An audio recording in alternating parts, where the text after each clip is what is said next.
pain sucks physically, but it just destroys you mentally. I was 18, I was super young. It's a disc bulge of my L5-S1. As soon as they found out I had a disc bulge, first thing he said was, you're never gonna lift anything over 50 pounds. You're definitely gonna need surgery at some point, so you might as well just get it now, or else you'll be coming in 5 years and getting it. I almost started to think like, I might not ever back squat again or deadlift. Everything that I have right now is attributed to my success with Limitless. My first big win was loading the dishwasher. Now pain is really not a big deal to me. If I'm in pain, I'm like, all right, cool. Let's look at what made that happen and then fix it. Welcome to the Wealth Podcast. I'm Cameron. This is Austin. Austin is one of our Limitless members.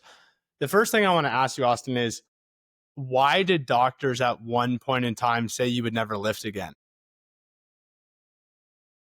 Honestly, I've kind of struggled with the why, because I hate, no matter what route you take it, it sounds bad to the doctors. And I know there's good medical doctors out there, but in my experience with my doctors personally, I think it was just a combo of a lack of care, because they don't truly understand that the severity of what I was going through. I was 18, I was super young. So I think in their mind, I probably shouldn't have been hurt anyways. I think maybe they assumed I was exaggerating or I'd bounce back. And then I hate to say this, but laziness, honestly. None of my appointments were ever more than 15 minutes. I'd wait for an hour and then I'd get in there and it'd be a very quick, oh, you hurt yourself? Well, what do you do? Oh, you squat and you deadlift? Well, there you go. Don't squat and deadlift. Now get out of here. It was kind of never too important for them. And again, I think more than anything, they're so dead set on medical interventions. So here's some pain meds or here's a surgery, and that's about it. There's very few doctors, in my experience, I haven't been to one yet, that's like, let's truly get to the root cause of this and fix what's going on. Sure. So yeah, you could take that question a million different ways. What's the intention? I guess probably just stating the facts. What were your pains? What were your diagnoses going in that you got diagnosed with? Yeah, so my symptoms going in were just, it wasn't true sciatica all the way down to my heel or anything like that. It was kind of starting right around what felt like my SI joint and then going into just the upper middle part of my butt cheek, essentially. And it was just you name the kind of pain. It just depended on the day. Sometimes it was dull. It was usually sharp, very achy. Any kind of movement immediately flared it up. If I wasn't in bed with a pillow under my leg, I was in pain. So I ended up getting a couple just basic evaluations. And my very first one that I got, the doctor had me bend over and was like, yeah, you got scoliosis. I was like, okay. That was quick. Nice to know I have scoliosis, I guess. And so then this is all when you were 18? Yeah, this was 18. I struggled with this 18 to, I want to say 20. Yeah, was when I found Limitless. So it was about a 2-year battle. And then about 6 months into it, I knew it was something with my spine.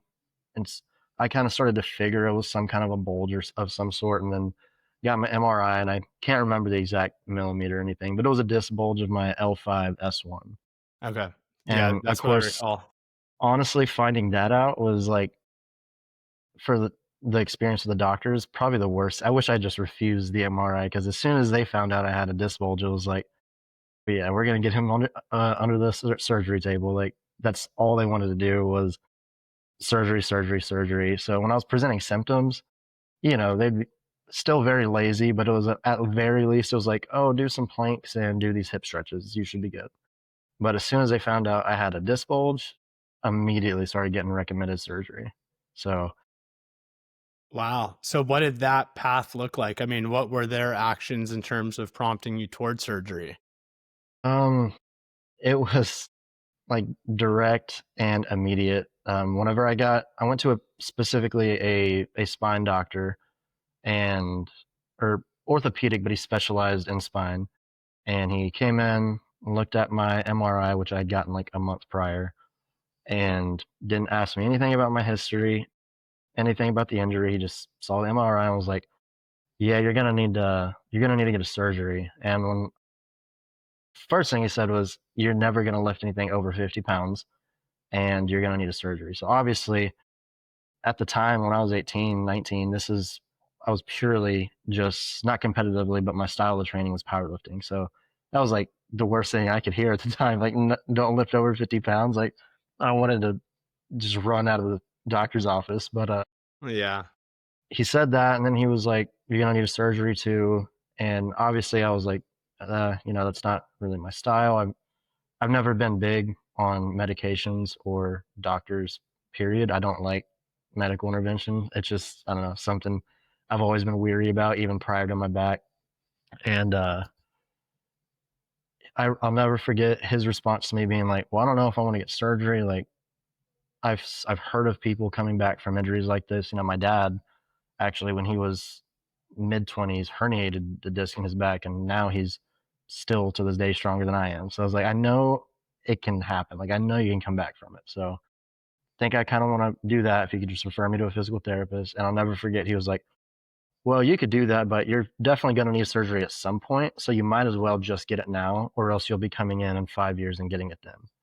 And I, again, just refused. We left the office, and I told my mom, I was like, "Never take me back to that doctor. Like, I'm not going back to him. I'll figure it out however I have to, but I'm not going back to him."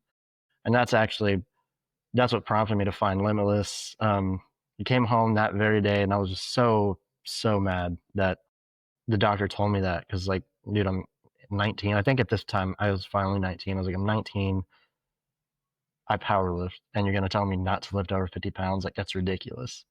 And I got home and just went all over the internet looking for anything, and then I eventually found Limitless and started up with that. Dude, what's crazy is that you started Limitless 4 years ago in this month, June of 2021. Yeah, yeah, that's right. That's yeah, wow. I it You and I, it sounds like, kind of have a similar experience in terms of potentially getting some fire lit under Hmm.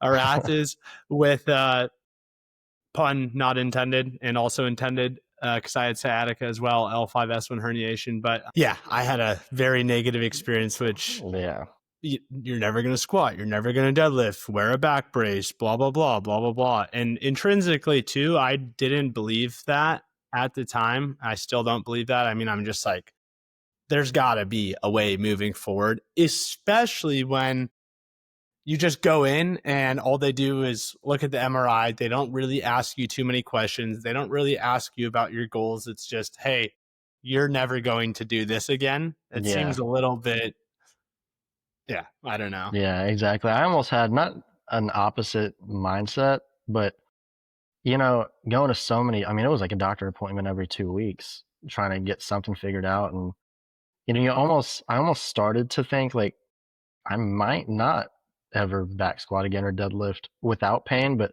my thing is, I was like, but I'm going to figure out something. Like, if I might squat weekly, and it might mess me up more and more, but I refuse to accept that that was my reality. I started to almost think like this could be my reality, but I refused to let it be. I was like, if I have to just obliterate myself once every 3 months when I finally feel a decent day, whatever, that's what I'll do, because I'm not gonna just accept that. So I remember seeing that picture of you in the hospital bed. Were you getting an epidural at that time? Yeah, so I had been convinced finally to get some kind of intervention, This is the and picture, by the way. We just posted this yeah, on Instagram, but this yeah, classic that's the picture of one. you Yeah, I don't throwing know. I the threw up threw that up. throwing the hang That loose. was I my love it though. that was my Iconic. that was my thing back then. You couldn't get a picture of me without this up. uh, but yeah, my mom was, all respect to my parents, I was miserable to be around. I mean, there was nothing good about me at that time, personality wise. I was angry at the world because I was waking up in pain, going through my day in pain, and refusing any kind of social interaction because I couldn't stand to be out of bed for more than 20 minutes without pain. So she was begging me, she's like, I don't want you to get surgery either, but maybe try an epidural. You know, she'd heard of one of her friends with a similar injury who got an epidural. And then my best friend, she was a D1 softball player, and she had the exact same injury as me, just worse. Without getting too much into it, how college and pro sports are, she lived on epidurals. She had gotten many, and there she was always like, they feel so good. And what kind of convinced me, I was like, whatever, I'll just go for it. My thought process was, I'm not going to get this to fix my pain. I'm going to get this, which is going to blunt that pain for however long I get, and I'll go just hard with the rehab. And that really, it helped for a couple days. It still didn't do much, but that was my thought process. But yeah, I can't remember exactly when the epidural was, but it was not too long before I like started Limitless, because I think I'd bought the program, joined the community, and then just kind of probably, not the right way to do things, but I'm a very much an all or nothing person. So I was like, I need to wait till I have a good day to start the program. So I waited till I felt like perfect on one day. Every now and again you have those random days where you're like, dang, I'm healed, I'm fixed. Sure. But yeah, that's kind of how that went. Yeah, and I remember too, you had some pretty quick success within the program. It's not always typical, but I remember you specifically wrote, 2 weeks, you started to notice some really serious pain relief. And then around 5 weeks, from what I recall, and you can correct me if I'm wrong, that you were feeling, pain was almost all gone or gone at that time. I Yeah. know it was 4 years ago that you started the program, but can you kind of recount those first few Yeah. weeks and So explain how that was? I remember it was very quick, and I was super grateful. But at the same, I was like, I can't believe I didn't find this years ago. Like, I've been in pain for 2 years, and I'm 2 weeks and I'm good. But yeah, I'd started the program, and I remember just between the just the company as a whole, the community, seeing like all the support that people got, all the support from you, from Andrew, from everybody, everything involved in the company. I was just like super, like, my mindset couldn't have been better. And I was like, I'm just gonna crush this every day. I'm gonna Yeah, you do had an awesome mindset Yeah, and I was you like, were I'm gonna do posting.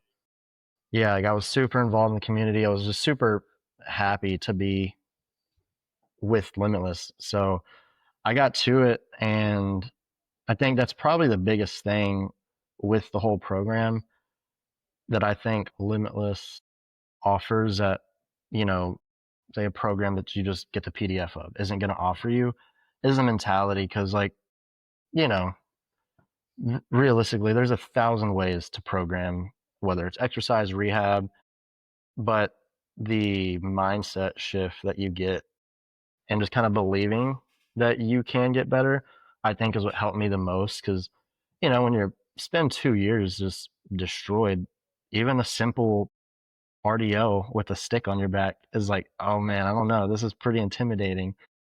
But it kind of, that thought was gone. It was like, you know, this company says I can do this RDO. It's going to show me how to do the RDO. I'm just going to do it.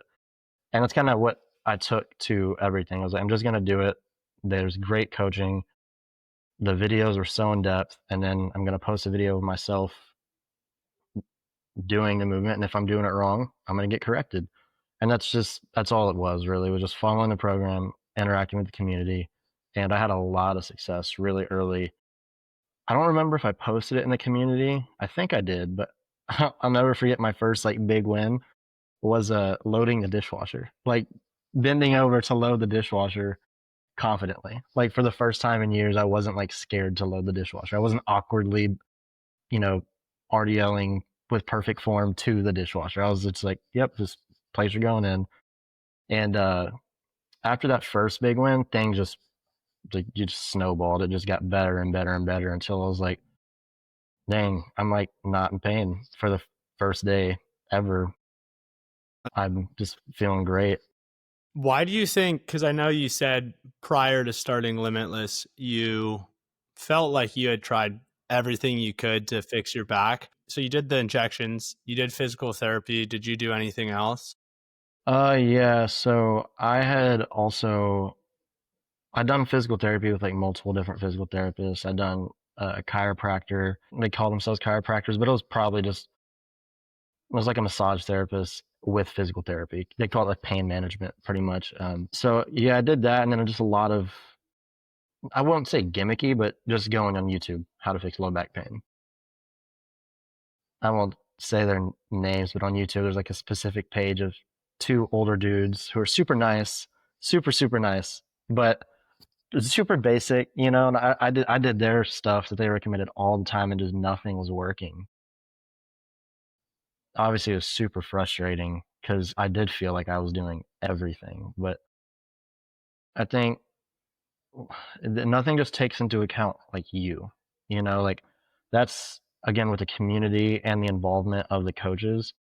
They take you into account and they teach you to not fear your body because at the end of the day, like pain sucks physically, but it just destroys you mentally, you know, like literally waking up thinking, all right, what's my back going to allow me to do today? Like you're not in control at all. You're whatever injury is fully in control of you, consciously, subconsciously. There's nothing I did where my mind wasn't on my back.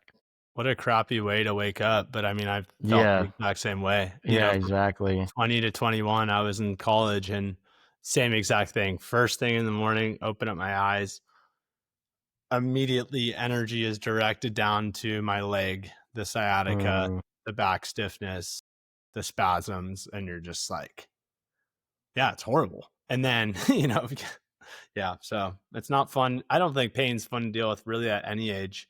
yeah, Of course, I only know, and I have a soft spot really for everyone going through it, but definitely like just hearing your story, I'm like, that was the experience that I had. I had mm, the embodiment, the experience of a young, 20-year-old or 18-year-old going through. And at every age in life, I think having a back injury or shoulder injury or any kind of injury poses different considerations that just kind of suck, like you and I didn't have mm, kids at that time. I don't have kids now. If I were to have back injury, in a few years when ideally I have kids, I think that would suck in a different manner, right? yeah, It sucked being 20 and having back pain, right? So yeah, it's just not fun. I'm yeah. so It's like happy you're through that. like a whole different. I mean, you live a whole different life than what you would have, you know. Because I mean, I'll never forget how miserable I was, and I probably made everybody around me my first 2 years of college. I was like, sweet, I'm in college. Like, this is awesome.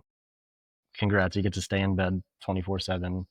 You get to go to chemistry and sit there moving around the whole time because I'm uncomfortable the whole time. So it really does run everything in your life. And that's what, whenever we had talked a little bit about doing this podcast, I was like, started kind of reflecting on everything again. And without like, it almost sounds like an exaggeration, but almost everything that I have right now is attributed to my success with Limitless, because I mean, when you really break it down, when I went to A&M, I went to A&M Galveston my first 2 years, which was home for me. So I just lived at home. And then my last 3 years of college, I moved to main campus, College Station. And I had finally gotten out of pain like right in time. You had just said it. I went in 2021. So I got it in June. By August, I was like, sweet, I'm good. And I can't even imagine what things would have been like if I went up there with my living how I still was. I mean, everything depended, with my roommates, for instance, just for an example. Every day, we were all fresh to College Station. Hey, do you want to go play sand volleyball? Yeah. Do you want to go play at the pool? Yeah. Do you want to go out? Sure. Do you want to go to this concert? Sure. All the relationships that I created depended on the ability to be with them. And that wasn't an ability I possessed prior to Limitless because, I mean, I'm not kidding. 20 minutes out of bed, and I was like, this is the worst day of my life every single day because it hurt so bad. And then just everything from you could apply that same concept to everything. Meeting my soon to be fiance, like we met out in College Station. It wasn't a reality prior to that. Everything can be attributed in some way to the success that I had of just reclaiming my body and mentality essentially. You're getting at the theme of why our program is called the name that it's called. Have you ever thought about the name of the program and like what Yeah, that and means to it's you? it's it encapsulates it perfectly because I mean, I don't know, we could spend the next 10 hours of me talking about how every single thing in my life has at least some relation to the program and my success with it. Like when you really break it down, everything goes back to that because without it, I would once again be that 19-year-old stuck in bed 24/7. I mean, literally, if I was home, I was in bed, and I was home all the time because I didn't want to be out of bed. What would you tell your younger self now, being able to see this side so clearly? Do the program, get the program, buy it ASAP. No, realistically, I think it'd be just to stick with it. There are times, even doing the program, even after the program, it's inevitable you're gonna have a bad day. Like that was one of the I can't remember if it was a coaching call or just a graphic, but one of the things that got me with Limitless was talking about how progress is not linear. It's up, down, you go super high, then you might go super low. And over time, the trajectory is up, but it's never linear. So just sticking with it and that everything's going to change if you do. I think that'd be the number one thing, just having that hope that like things will change. You just have to stick with it, actually do your best and be super receptive to everything in the community. That is so awesome though. Just I mean, yeah, that's why the program is called Limitless. Just it sounds cliche. It sounds cliche to people who have not been restricted by pain, but when you're juxtaposing how you used to live to how you live now, no, I can't get out of bed. I can't be with friends. I can't drive. I can't go on trips. I can't do anything. I got to go to the doctor. I got to get an epidural. I got to go to physical therapy. Your life is revolving around pain. And depending on the severity of the injury that you're dealing with, it's a 10 out of 10 and you're completely restricted in everything that you do. Or maybe it's just a minor annoyance. My pain's at a 1 or a 2 or a 3 or 4. The interesting thing that I found, and this is, I guess, just my way of looking at life regardless, because I think a lot of people want to compare their situation with someone else's and so has it worse or so and so has it better. To me, what I found helpful going through my injury, though it was so intense, the way that I looked at it was, hey, because I was so debilitated for an extent of time, it forced me to probably do something pretty dramatic, buying Andrew's program, which I did in college.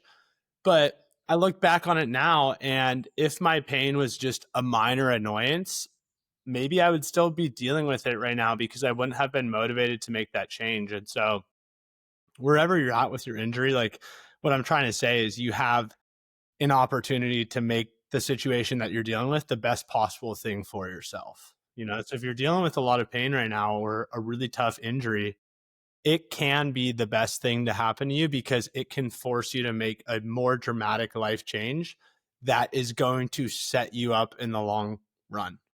And But that's yeah. kind of what Austin you're getting at right now is, you're reflecting back.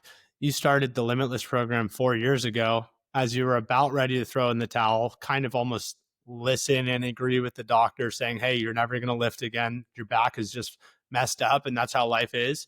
And now you went through the program within a few months, out of pain, you have your life back. And now everything that you have in life is enhanced because you went through that injury and you're seeing how much sweeter life is now on this side Mhm. where you get to say yes. I get to say yes to this and that. And I would say that's the other thing too. That's the beautiful aspect about going through pain or injury is you do take those things for granted if you don't know that you could lose them. Because if you've never had a injury that's forced you in bed and you've had to say no to your friends or family, or you can't work or you can't do XYZ, you just kind of assume, hey, this is what life is supposed to be like. But now I think, it sounds like you have a more grateful mindset on that as well. But yeah, absolutely. You really don't. I mean, it does sound cliche, but you don't know what you have until you don't. Because I mean, literally just driving, couldn't do that. Going to the grocery store, I was ordering online, couldn't do that. You take all these things for granted, and you have nothing. It feels like at least you have nothing. Things could always be worse. I get that. At the like when you're going through it, really feels like everything is gone. You kind of mentioned it a little bit right there. Is like people don't truly understand what that's like. I remember telling some of my friends, like, "No, I can't go to the bars. My back hurts." And they're like, we're 19. They're like, you can't go because your back hurts. Like, Yeah, what are you talking about? probably Yeah, calling you some names that guys call other guys, right? yeah, something that we're not gonna say on here, but it's definitely it's as cliche as it is. It's true because I mean now it's like I really do think I do just appreciate everything more. Even like you know the days where I'm like I don't want to go to the gym at all. I feel like crap. There's nothing about a weight room that sounds appealing right now, and it's like yeah, but remember those days where you really wanted to go and you physically could not? Like, okay, I'll get up and I'll go. And again, that applies to everything. Everything that's like, that doesn't sound too appealing. You realize, oh, I'm once again taking it for granted because there was a time where I couldn't. Like, I literally could not do it. So having the ability to makes everything so much sweeter? Yeah. It's funny. I told myself I hit legs right before this, and I told myself that this morning. I get to hit legs rather Yeah, than I have to, exactly. as I was doing Bulgarian split squats. And I was like, what a beauty it is to be able to endure a disgusting glute and quad pump right now in the best way possible, that I get to choose and inflict this kind of muscular fatigue and pain upon myself. Because Yeah. there was also a point in time where I did not have the ability to do that because my back was so trashed and my sciatica was so bad that I'm practicing breathing and pelvic tilts and other things, and all I Mm, wanted to do is get back in the gym and push it. So I agree with that. It, when you have your health, it's something that you get to do. You get to exercise. You get to do XYZ. You don't have to. Um, but I guess you could also say you have to if you want to stay healthy as well. So you yeah, probably should yeah. as well. Yeah, it's one of there's a trillion variations of it, but that you had just kind of mentioned one of the variations of that quote where it's like, how blessed am I to be able to suffer? Like suffer obviously it can mean, it could be this small or it could be a lot of suffering, whatever it may be. Like, at the end of the day, especially with what I've got now, like I'm lucky. Like you said, if I got to do Bulgarians, that really sucks. But I'm super lucky to have to do the sucky Bulgarians, because there was a time where I would kill to have done that. Absolutely. Yeah. Just being able to take those workouts, and I mean, deadlifting and squatting, I used to hate those, but now I think my mindset on them is like, I do hate them in a way because they're so Yeah. challenging, but it definitely beats wearing a back brace and going to chiropractor and Mm, having all these people tell you you'll never amount to anything or you won't be able to move your body again, and then being like, that was wrong. yeah, exactly. We're lucky at the end of the day to have to be able to do that. We don't Sure. have to. Do you do you ever think back? I'd be curious. It sounds like you and I were kind of both told a similar a similar thing by the professional, right? Do you ever think back to those words that the doctors told you? Was that ever a motivating factor for you? Like, oh, I'm gonna Man, show. like no doubt. I remember like even to this day when I'm doing maxes, but I'll go specifically to like my very fast success after Limitless when I finally got back into lifting. Um, my gym at the time sadly closed down. It was a favorite gym. It was a garage style. The walls were black, the roof was black. There's just pictures of Metallica everywhere, massive speakers that you controlled. So, I'm in there, I'm getting pumped. I got my music going, and I was about to hit my first max bench that I had in a long time. And that was my thing. Like, I was an okay deadlifter, decent squatter. Yeah, that's the one. I love that gym. Um, but bench was my thing. And I remember just like trying to get myself hyped, and I was like, the way I do it, I go to my dark place. I get angry. When I'm deadlifting, I get calm. When I'm squatting and benching, I try to get angry. And I remember I was thinking about everything the doctors had told me, and that one that I had referenced earlier when the doctor was like, you might as well get to surgery now because if not, you're gonna need it in 5 years.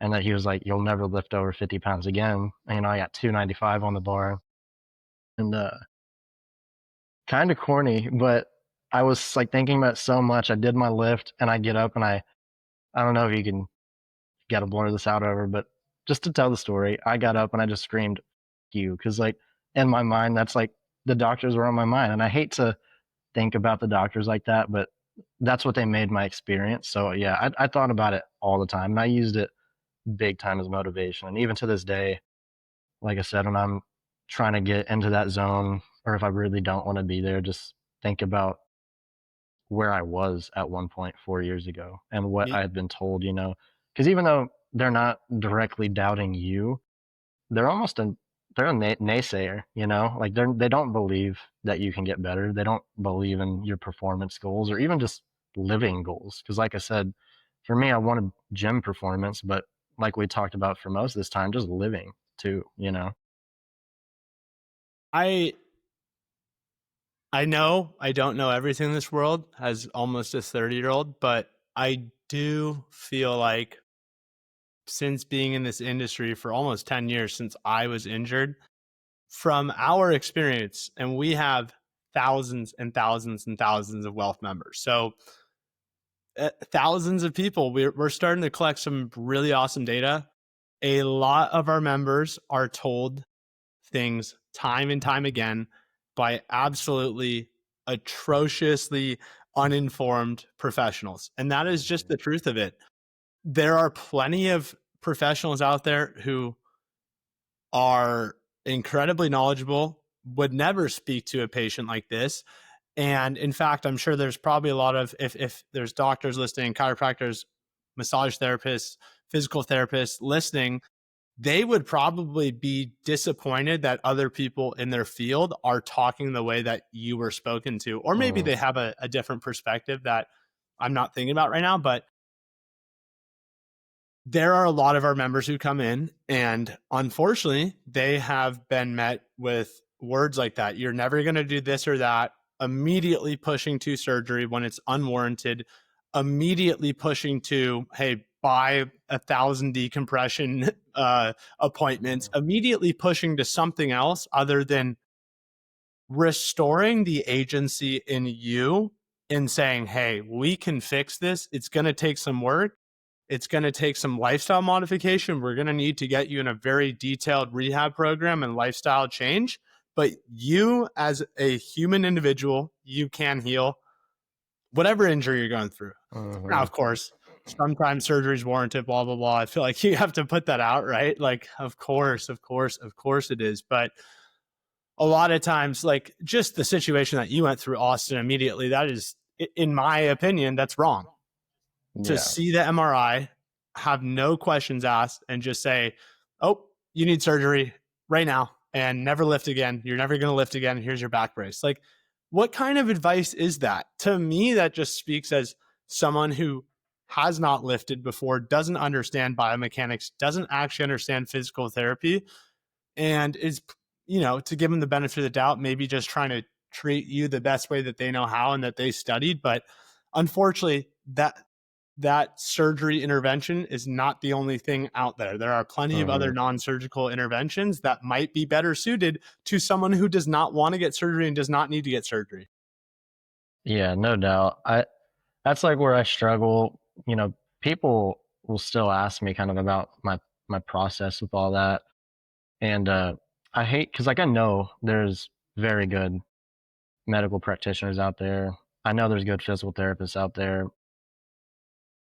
Just, you know, just like with anything else, the bad ones are so bad that that's what you think of all of them, you know? Because I mean, I didn't have experience with this chiropractor myself, but at that same clinic, the pain clinic that I went to initially fix my pain, where I didn't have success with, and I didn't really enjoy the cookie cutter, just here do these stretches and do some planks, whatever. Um, they had another chiropractor there who was very big CrossFitter, and I don't remember which one of my parents went to him for a shoulder injury, but they were telling me about what he was doing. I was like, dang, this sounds a lot like what I'm doing with Limitless, you know, a very holistic approach. Let's make some lifestyle changes. And then the guy was very adamant on like, let's get you back to performing, not just existing, but performing and living. So I know there's really good ones out there. So I hate to say like I disagree with the medical field, but you know, that's the reality of it. A surgeon, and again, just to give them the benefit of the doubt, if you're a surgeon, surgery is what you know. That's what you think the way is. So maybe they're just misinformed. I'd hate to think that they have ill intent, you know?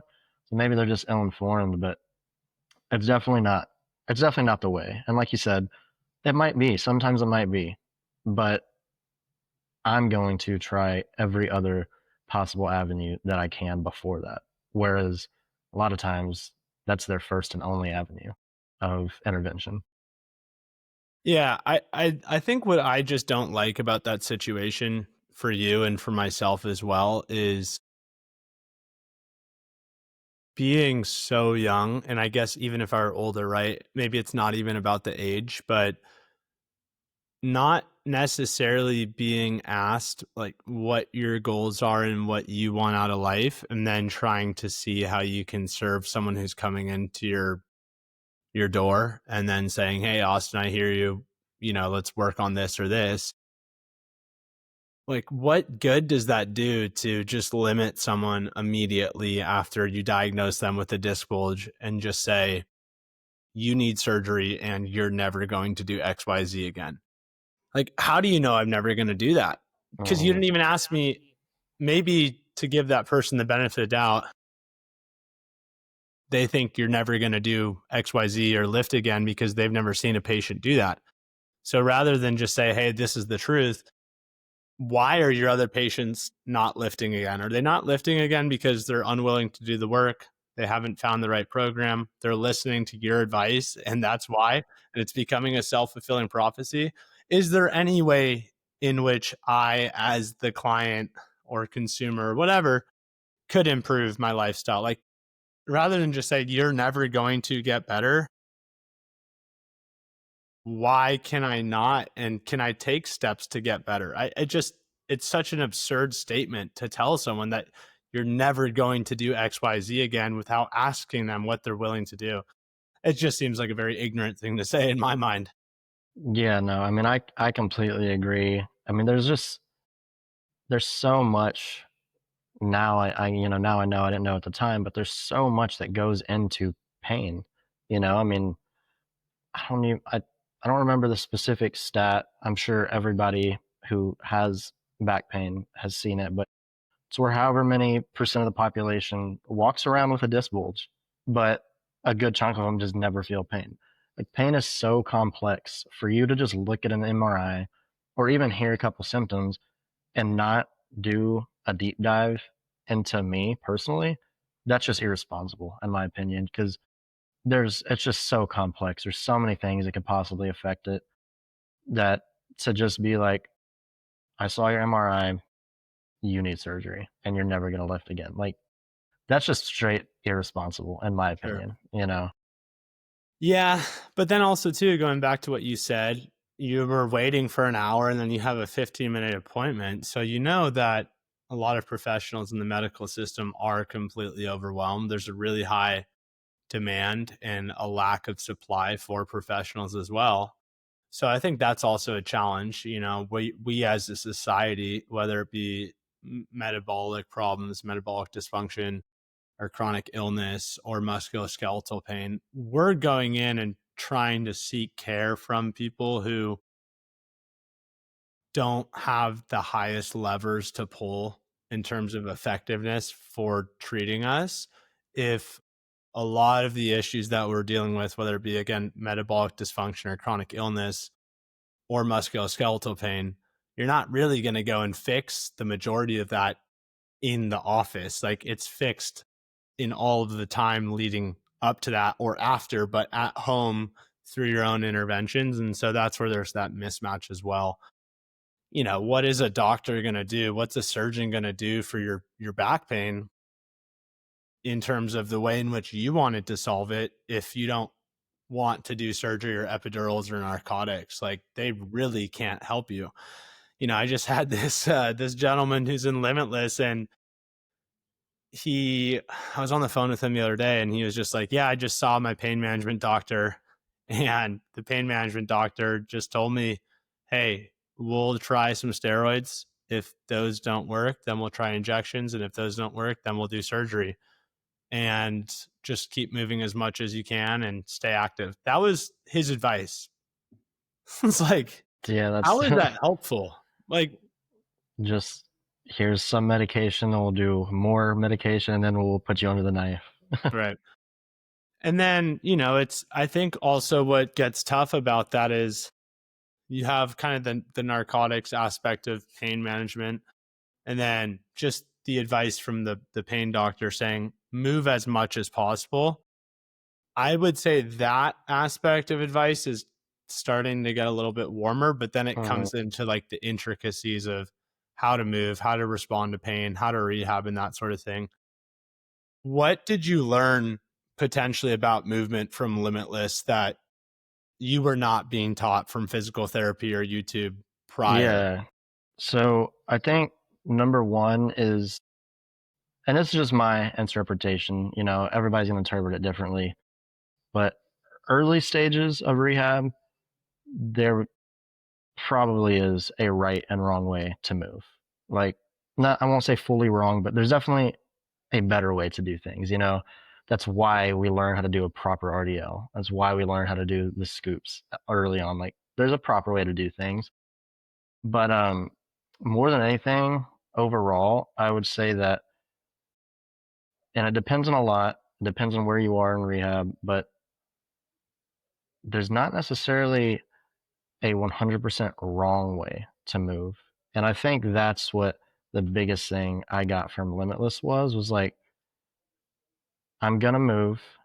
I'm gonna see how my body responds, and then I'll adjust from there. Because even the first module of Limitless, like it says it in there. I know it did when I was doing it. Like, there's recommendations of sets and reps, but you still got to figure it out a little bit for yourself. And it sounds a little daunting at first. Like, well, I'm not a doctor, I'm not a physical therapist. Like, if I knew my body, I wouldn't be in this position. But you have the guidance. You have the guidance, the community of the coaches. So, like, for instance, I'm pretty sure my first day I did like one set of the RDOs and one set of the bridges, roll ups, whatever. I can't remember what it was at this point, but I was like, yep, I'm smoked. That's call it a day. And then sure enough, the next time I did it, I was like, oh, I could do all of the sets and reps and I feel good. So not fearing movement. And, you know, I know it's why we're all with Limitless, but not fearing the pain either. Like, pain is information, like your body's trying to protect yourself. So, something somewhere went wrong. So if day one you did RDLs, maybe, and you hurt the next day, maybe go back and look at your form. Was it not as good as it could have been? Okay, form was good. Well, how many sets and reps did you do? Did you do the max recommendation? Well, maybe take it a step back. So I'd say like the number one thing is not fearing movement and not fearing pain and just using it as information. Because, even to this day, obviously, like, my goal is performance. If you have any performance goal worth achieving, you're gonna get banged up here and there. But I still, to this day, use it as information. Like, all right, I did 4 sets of hack squats this week. Maybe I overshot a little bit. Let me pull it back just a little bit. Like, now pain is really not a big deal to me. If I'm in pain, I'm like, all right, cool. Let's look at what made that happen and then fix it. And that's as simple as that, you know? Definitely. I think you can have the pain within the body, and then the fear around the pain can certainly amplify the level of pain that you're feeling. I wouldn't say that if you're having pain, yeah, just again, it's kind of like finding that middle ground, right? If you're having sciatica and back pain, I mean, there are some people who I would say in hindsight probably look back on their actions and like, hey, I was not fearful of it. And also maybe I was being kind of stupid with it too. And I was not listening. So it's like, hey, don't fear it, but actually do try to use it as useful info. But then you can go to the other side too, where there are people who try to make sense of all of these different pains that they're feeling within their body too.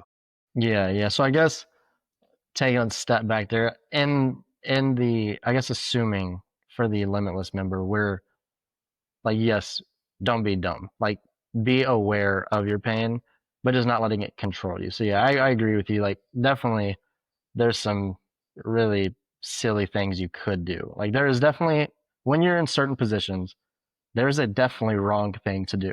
You know, like if you're having sciatica, maybe don't go do your max deadlift while you're early stage rehab, you know?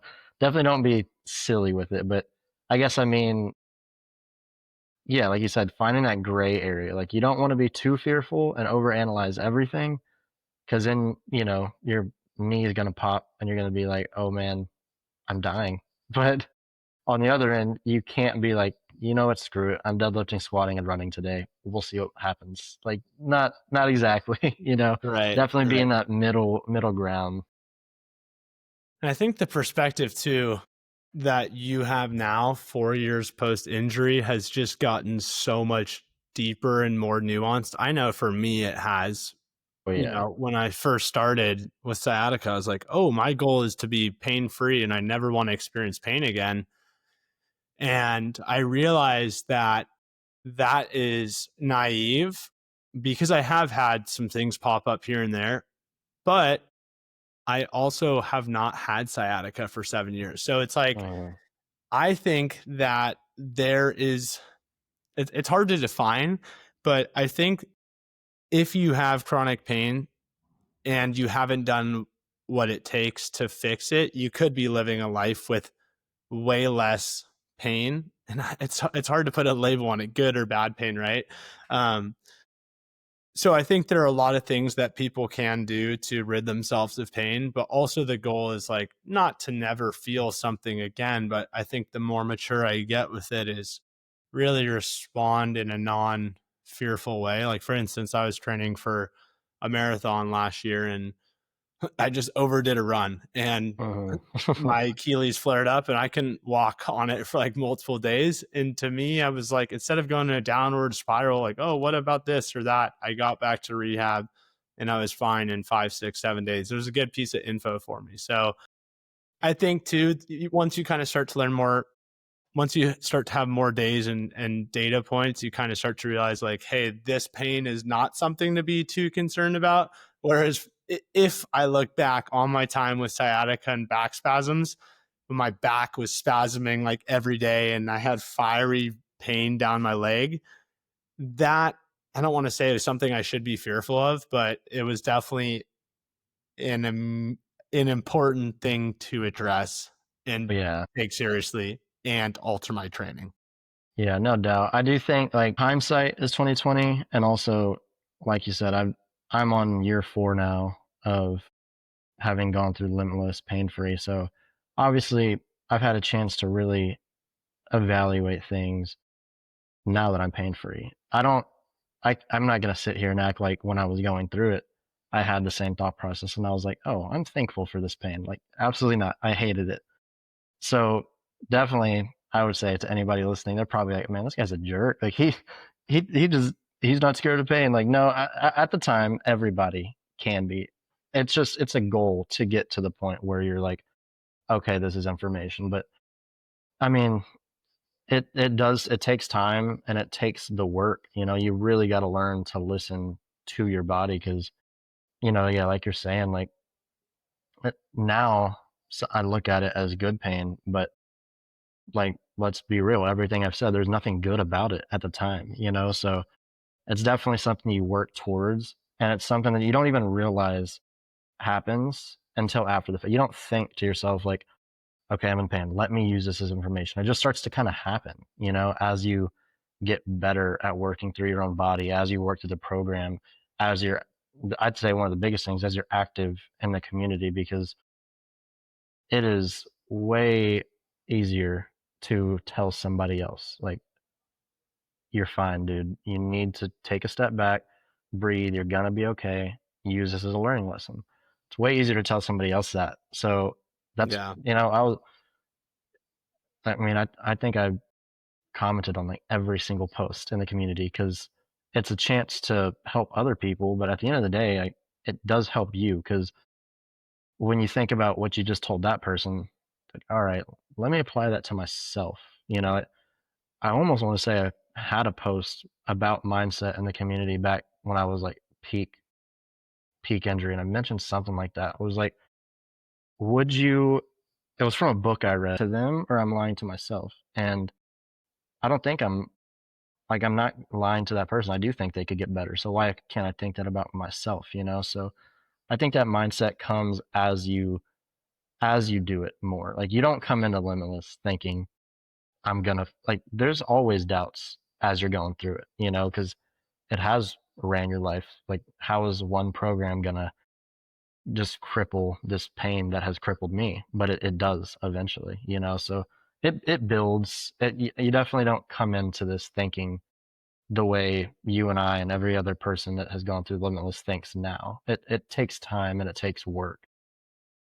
Yeah, as you were talking about that, it was kind of funny. I guess we were both going in the same thought process, but it's just the idea of if you're a coach, I mean, you don't even have to be a coach, but speaking to yourself like you would speak to someone else, it's like, hey, I have this problem, my back hurts, or, maybe family member passed, or I lost the job or whatever. And, say your best friend calls you and, hey, I got laid off, I got fired, how Mm. would you respond to them as their best friend?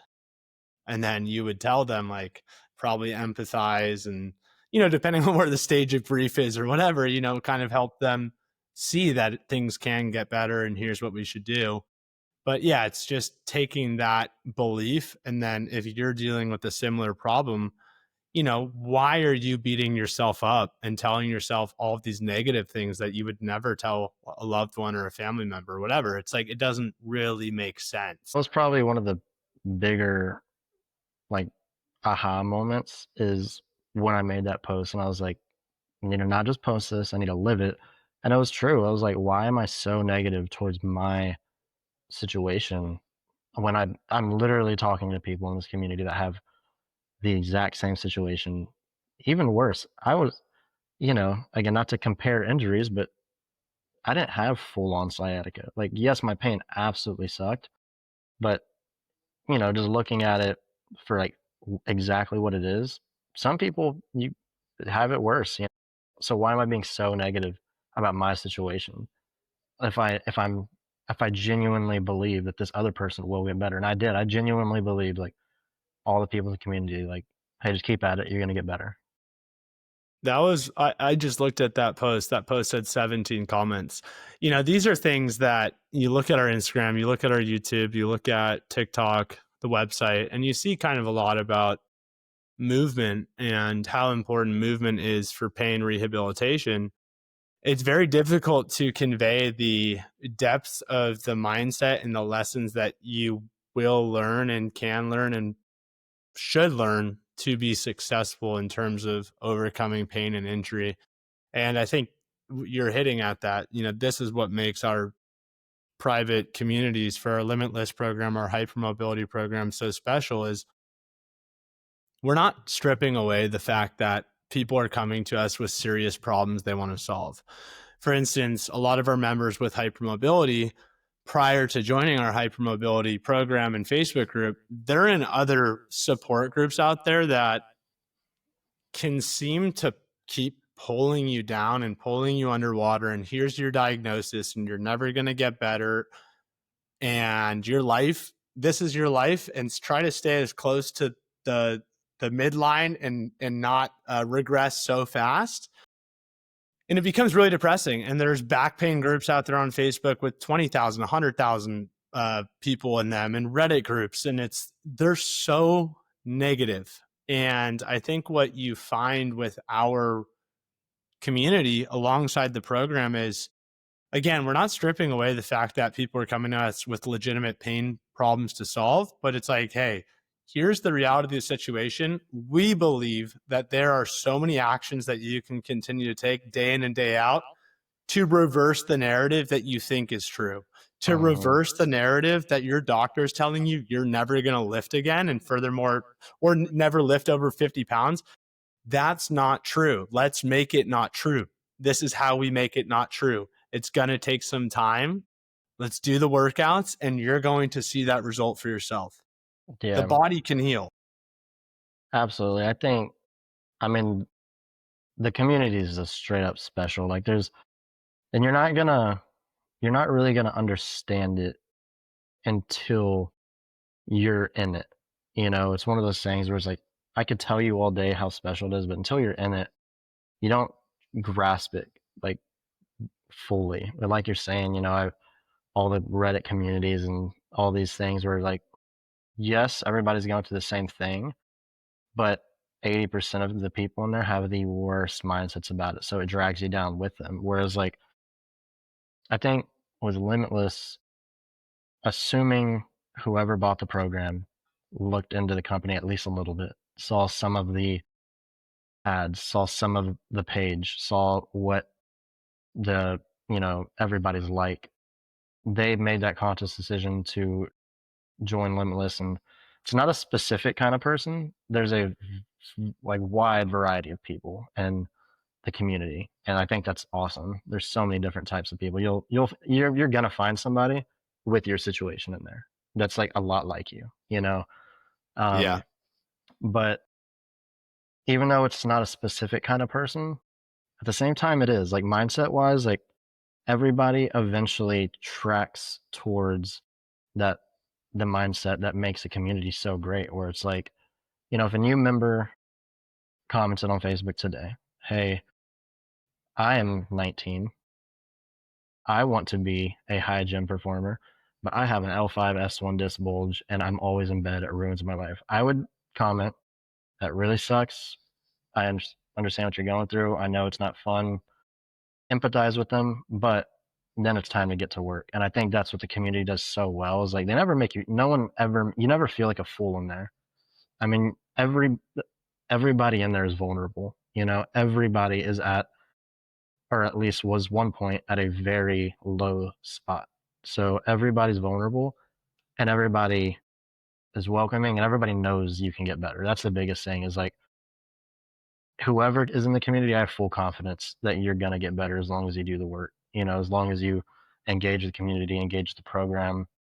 So it's a very special group of people that end up forming together. And then when you have thousands of them, it's like this amazing group of people that want nothing more than to see you do better and know how to make it happen too. That's the biggest thing, is like, obviously, you know, there's certain people that have done it for so much longer or own the company, so they're the experts, but everybody in there with enough time becomes their own expert. Like, I have full trust if I posted a video of me doing an RDO right now, or me doing a push press or something, and one of the members commented like, hey, look into this, like your form looks a little off here or there, blah blah blah. I have full confidence, like I trust them, like I know that they know what they're doing. So I mean, you could talk about the community in itself for hours too. It's special. It really is super super helpful. I mean, if you take away the program, if you leave the community, it's still a little worth it, pretty worth it. Not even a little. Like, You get Sure. so much help there, you know? Yeah, it's super interesting. I want to ask you this because there's like a lot of the recent conversations I've done on the podcast, the members haven't been involved in the community at all. They just go through the program and they didn't post one bit. They didn't get coaching. They just followed the program. And it was interesting because they're talking about a lot of mental problems that they had associated with their injury. They worked through the program, they got out of pain. And I'm like, you were not involved in the community, but you got the result that we wanted, which is incredible to be Mhm. able to offer a community and coaching for people who need it and want it. And then if you don't want it, hey, no issue. You don't need to join, right? Do you think you could have done this without the community? So I think I could have done it. I just don't think I could have done it as efficiently and as happily as I did. So, I'm in the strength and conditioning world now. I'm a coach, which Limitless also definitely gave to me, but that's a whole other conversation. But efficiency is like a big thing for a coach, or for it really should be for anybody, especially if you're trying to get out of pain. Like you want to do it efficiently, in my opinion. And same comment I made about I'd buy the program if the program wasn't there, if it just got me the community. The program itself is also so good, I'd buy that standalone too. I actually didn't know at the time that I bought the program that you got community access, but then you see it and I'm like, oh, this is sick. Like I'm going to be super involved. But both parts are great standalone. And then you realize it's all one thing and it's just as good as it gets. I'm not going to say that anybody's like a fool to not use it, but I highly, highly recommend using both. I mean, because like I said, they're both just so great alone, and then together, it's just great community with a great program. There's almost no way you fail. Yeah, I think as the individual going through pain and injury, you got to kind of figure out what you want out of the experience because some people do feel like they're lacking support or the personal touch or understanding that other people are going through that. And to them, that is really important. And that's where you need to find a good practitioner who listens to you and identifies with your goals and says, hey, we're going to help get you better. And I think that's what we do. And then some Mhm. people are like, hey, I don't need that. My mindset's great. I just need the plan. Or maybe it's a mixture, right? So I think there's a different level of efficiency for each person depending on what they know that they're going to need going through the process. So, yeah, man, I mean, I just really appreciate you being so active in the community as well, and just sharing because it is so, so impactful when our members go through and they share the wins that they're having. I was looking back on one of your posts. You posted a video, this one was kind of funny to me. I remember when you posted this one. But you had just gone on like vacation and I think this was you. What were you doing there? You were doing like some sort of, Yeah, my best friend, him and his family took me on a trip to Disney World, to Florida. We went to Disney World and Universal. My biggest mistake was sending that picture to all my friends because I thought it was funny. Like the second, like that's like become like a reaction meme. Like anytime I say anything, I get that sent back to me like immediately. Yeah, that was probably the first dude, big that was thing. July 15th. So Yeah. that's so cool. So that was about a month into the program, July 15th, 2021. Checking in after my vacation, super thrilled how my body did. Walked 9 miles a day.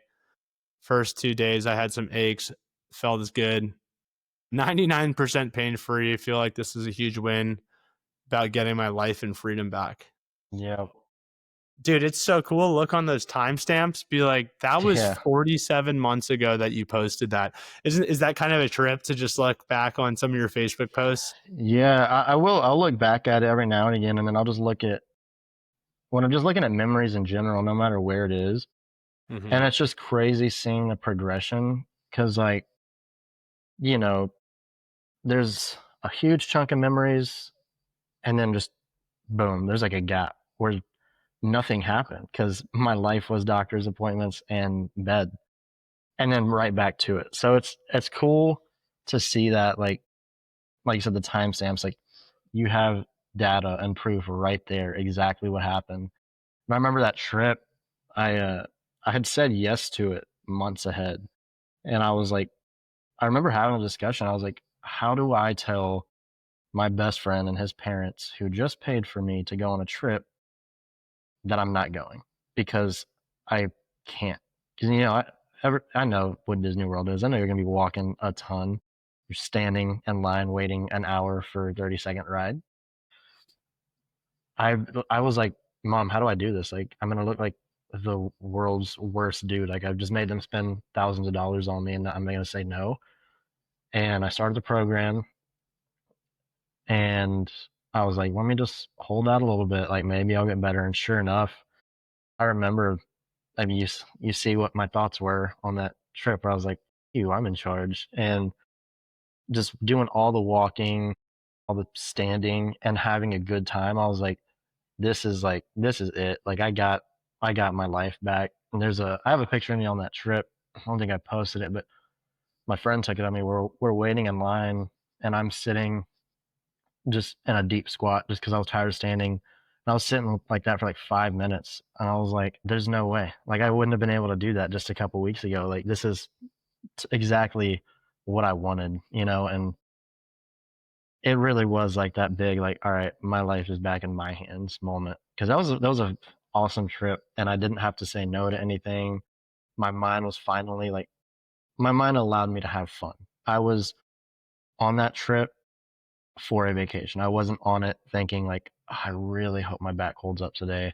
I really hope it doesn't flare up. I hope I'm not an inconvenience to my friend or his parents. Like, I hope everything goes well. Like, no, I didn't have that. I was just like, all right, let's get on this roller coaster and post a really embarrassing picture. Yeah, man. And so that was 4 years ago. You are now a strength and conditioning coach? Yeah, yeah. So that was always my plan as of high school, but that plan not necessarily came into question, but there's just no way around a strength coach that can walk the walk. That's a strength coach. That's who's going to get response. That's a guy that's going to get a lot of buy-in. And I mean, that's why I was so heavy on the lifting, because I was like, I just want to be a super strong strength coach. Like, that's how I'll, get my seat at the table essentially. And that got derailed massively because not only could I not lift heavy, I couldn't lift hardly at all. And getting back on the program saved that entirely. I mean, I was really blessed to go to Virginia Beach, and I worked with Navy EOD. I worked with Norfolk Admirals hockey, and I worked with a private high school. And every single one of those jobs, I had to, at very least, walk the walk and demonstrating at the very least. Especially, the Navy EOD, a lot of those guys are special operators, such good athletes. A lot of times that was just simply like, hey, you need to move stuff around. They know how to do it already. But with the other two, hockey players, they're really good on the ice. Not a lot of them were great in the weight room. So it's a lot of demoing there. And then just getting respect to the guys, because I'm a young strength coach. Like, I didn't take the traditional interning at your school route. I got the internships and jobs in Virginia Beach. So I was a really young strength coach. I am a really young strength coach, and you need to earn their respect somehow, especially for the hockey players and the Navy EOD guys, because as special operators and pro hockey players, they're not going to look at a 23-year-old and be like, "Yes, sir." That's not happening. they're they're gonna need to know you can do it. So being able to do it was and is massive for being a coach. I'll never forget. I was having a really really tough time with one kid at the high school, and I think he just enjoyed not listening to me because they didn't know me. They didn't know what I was about. After one of the days, I just stayed after school to use the gym there, and I'm doing push press, and that's not something we did with them. I was doing jerks, and they're watching me, and they're like, that's incredible. It really wasn't. The weight wasn't that crazy, but I was just doing my thing, and sure enough, the next day they're like, "Can you teach me how to do that?" Blah blah blah. And from then on, it was just smooth sailing. Like what I said, like they would listen to me, and I was like, awesome. You Being had the able, buy-in. Yeah. yeah, being able to walk the walk was such a massive, massive deal to being a strength coach. Like you have to, unless you through over time just earn the respect by being a great coach. But I don't have that yet. I don't have the time. I'm 23, about to be 24. Like I Wow, don't. you're young. Yeah, I'm still. I don't have time under my belt, so I can't earn the respect through time. I got to do it through doing and showing that I'm about what I practice, what I preach. Man, I feel like it's like me talking down to 23-year-old me. That was 5 years ago. So really I'm not that much older, but just if I'm comparing our timelines in terms of, the years going through, where I was 4 or 5 years ago was, kind of the same timeline post injury as you are. So much has changed for the better, and just my athletic ability continues to develop in ways in which I would have never thought it would have. And my Hmm. curiosity and my knowledge and yeah, curiosity and knowledge and expertise within the body is, I would say, it's really high comparatively to other people my age, because I went through the injury in the program Yeah. and I learned so many things about my body. It's kind of funny, like when I was doing the program back in college in my fraternity, taking off my shirt and videoing myself and trying to see how my body's moving and how are my joints Hmm. moving and how's my alignment. And, my friends just thought it was the funniest thing ever. They're just giving me, making fun of me. Oh, he's doing a yoga, it's not even yoga, but doing Yeah. some sort of stretching rehab program, blah, blah, blah. It's so funny. And, people were supportive, but the reality is no one really understood what was going on within my mind and my body. And I had to do it for myself. And they just kind of thought it was this big joke. And now, 7, 8 years later, it's like people, I will say, people actually do look up to me and look at me and respect me when it comes to this domain of health and fitness and endurance sports and running and mobility and rehab, because I've walked the walk and I've gone through, and aesthetically and performance wise, consistency wise, like there's no faking it. I walk the walk and I have been for years, and my outcomes show, and they can just sense, okay, the posture looks good, the movement looks good, he looks coordinated. Like, so at the time, it doesn't really, it's difficult when you don't know exactly why you're doing what you're doing. But then eventually you do walk the walk for so long, and then Yeah. you'll have that presence. So I'm looking forward for you. Um, to finding that and really feeling like that. But it sounds like you're absolutely on the right path. And I would say, don't sell yourself short as well. You have probably a lot more experience than you give yourself credit, based off of the very difficult injury that you went through that most people don't go through. And most people don't have those few months of that kind of crash course of, what Limitless offers in terms of, biomechanics and that sort of thing. I mean, it's interesting to see people say, hey, I've been in the industry for 10, 20 years. And then they buy the Limitless program and they're like, wow, that kind of taught me more than my 5 or 10 certs. So, Yeah. of Yeah. course No you could doubt. keep learning, but I would imagine, you're off to a really strong start, Austin.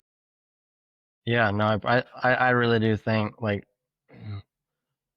it's easy to say it again, looking back on it. So I don't want anybody to hear this and be like, this guy doesn't understand the struggle. But like, it was such a blessing to have to go through what I did because, like you said, you get so much experience, so much knowledge. I mean, I'll never forget. I spent like my first couple days of my internship with Navy in the physical therapy room because I just found it so interesting because um, you know, even though I'm not a physical therapist, I had so much experience with Limitless and the community of Limitless, the private group and all that, that I knew, at least in my mind, I knew a lot about a lot of different types of injuries, not just my own, because again, I'm engaging. I'm not just engaging with just the back injury people. I'm engaging with everybody. So going in there and I'm like, oh, I used to do that. Oh, I've seen people do that. Oh, I've seen people do that. Oh, you're having back pain. Like that was one of the things I was comfortable if somebody would come to me like, hey, I'm having some back pain. Like, all right, I'm actually not gonna, and I won't tell my boss this. I never did tell him, but I'm not gonna refer you to my boss. Like, talk to me because like I know what's going on, you know. So you definitely get so much out of it. And again, hindsight's 2020, but I'm super blessed to have gone through that and gotten the knowledge, skills, and relationships as well from the community, you know, and just the program as a whole. From your experience going through, and we'll end with this, you've been through the program, you have eliminated your back pain and sciatica and, the disc bulge and that sort of thing. Done things that, maybe you didn't believe you would do and your doctor said you would never do again. And you've also seen, thousands of other people go through the Limitless program with various injuries. A lot of times people see a lot of back pain successes and stories and whatnot with the Limitless or the hypermobility program. So I think they make that connection that, hey, if I have back pain, this program's for me. But how would you define like who would be a good person to join the Limitless program or the hypermobility program, injury wise, mindset wise, versus someone who doesn't have business in it right now? Not that it couldn't help them, but they got to line Yeah, some things. I mean, if you are serious about performance, if you just want to live a pain-free life, if you want to just get the most out of your life, I'd say Limitless is for you. I don't think it's, you know, it's not for the injured. It's for anybody, in my opinion. I mean, I'm healthy and I'll revisit some modules every now and again. I'll do some workouts. I incorporate a lot. I mean, I still start all of my workouts with scap scoops, push-ups, all that type of stuff. And I'm healthy. I'm not injured. I think it's for anybody because, like we spent this whole time talking about, there's so much you get out of it. It's you don't just get out of back pain. You get a lot, and you know, we're talking about just the movement. You get the mindset, you get nutrition, you get so much out of it that even if you've never once had a tingle in your back or your shoulder or your knee, I think you should look into Limitless, in my opinion, because there's there's something in there for you, no matter who you are. Whether it's, I mean, I don't want to like hate to overstep here, but even just like if you're having like mental, like going through something, the community is so good, taking control of your body, taking control of your nutrition, your sleep, your environment. There's something in there for you, no matter who you are. Whether it's mental, whether it's your body, whether it's your environment, whether it's nothing at all. Even if everything's perfect, there's something in there for you. Like it's for everybody. Like the name of Limitless is perfect because not only are there possibilities, but just the amount, the community, the type of people that can go is also limitless. I mean, there's not one type of person that should or shouldn't be in the program. I do think it's for everybody. Sure. I wholeheartedly agree with that. I think the challenge for people joining the program who don't have pain is going back to what we talked about earlier. You don't realize what you had until it's gone. And Mm, so that becomes the driving force for most of our members is they come to us because they're at a standstill with doctors or surgery or injections or physical therapy or chiropractors. They're just fed up with pain and then they're ready to jump into the program because they're just so ready to feel better and do that work. And so that's why we see most of our members are coming to us with pain. Not mm, that it could not help someone without pain. It's just most of those people without pain, you know, me included, like I was never going to learn the skills in the program until I got injured because I was like, well, it's working. Whatever I'm doing is working. Right. So yeah. if you are listening right now and you're in pain, we would love to have you. And if you're not and you want to jump in, give it a go. Austin, thank you so much, man. I appreciate you hopping on. Yeah. Thank you. Thank you for your time and obviously for the program. Like I it's talked about forever. It's great. I recommend it to absolutely everybody. You're the man. Hey, well, I'm excited to see how you progress in your strength and conditioning career moving forward. Uh, Curious, quick numbers pulse on that. What have you done? I saw that video of you benching. That Hmm. was years ago, 295. What are some of those all-time lifts that you have right now? Yeah, so deadlift, I got up to 435. Squat, I never did max back squat. Is this all post injury? Yeah, post injury. Yeah, I Wow. actually, weirdly enough, aside from like a one off, I didn't really max anything but my bench. I trained like powerlifting style, but without 35 sounds pretty without good, the man. ones, yeah. And then I never actually have done my max back squat. Just I'm more of a hack squatter. Yeah. So I had to get a specific number on that soon. I'm starting a new training block of Olympic lifts, so I need to test all my lifts anyways. But I know I could confidently clear. Man, I don't even know. I do hack squats so much. I couldn't tell you a back squat number. Yeah, that's all right. It But sounds like yeah, it sounds like you're 385 pounds over the recommended allotment that your doctor told you. yeah, yeah. Um, I should book an appointment with him just to be like, look at this video, check this Send out. him the video. Yeah, Oh my gosh. Hey, we'll keep crushing it, man.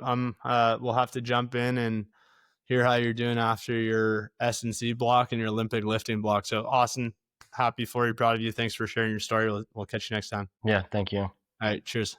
Bye.